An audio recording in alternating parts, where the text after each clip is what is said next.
ഞെട്ടിക്കുന്ന അഴിമതി ആരോപണത്തെക്കുറിച്ച് വാർത്താ സമ്മേളനം നടത്തുമ്പോൾ ആർക്കെങ്കിലും ഉറക്കം വരുമോ? എന്താണ് ആ ചോദ്യം എന്നല്ലേ? ബ്രുവറി അഴിമതിയുമായി ബന്ധപ്പെട്ട് ഇന്നിപ്പോൾ രമേശ് ചെന്നിത്തല സതീശൻ സംയുക്ത വാർത്താ സമ്മേളനം. ഈ വാർത്താ സമ്മേളനത്തിൽ ചെന്നിത്തലയുടെ ഞെട്ടിക്കുന്ന വെളിപ്പെടുത്തൽ നടത്തിക്കൊണ്ടിരിക്കുമ്പോൾ സതീശന് ഉറക്കം വരുന്നു, കോട്ടുവായിടുന്നു. ചുമ്മാ പറഞ്ഞതല്ല, ദൃശ്യം പറയും. അന്ന് പറഞ്ഞിരുന്നത് സാധാരണ ജനങ്ങൾക്ക് കുടിവെള്ളം കിട്ടുന്നില്ല, പാലക്കാട്ടെ നെല്ലറയായ പാലക്കാട്ടെ കർഷകർക്ക് കാർഷിക ആവശ്യങ്ങൾക്ക് വെള്ളം കിട്ടുന്നില്ല എന്നാണ്. അതേ ആളുകളാണിപ്പോൾ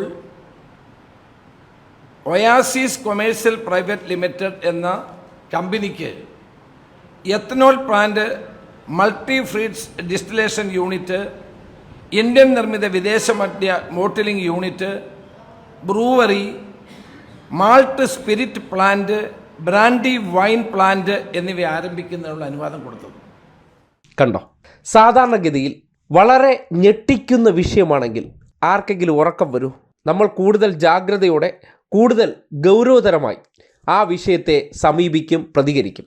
ഒരേ വിഷയത്തിൽ രണ്ടു പേർ അഭിപ്രായ പ്രകടനം നടത്തി.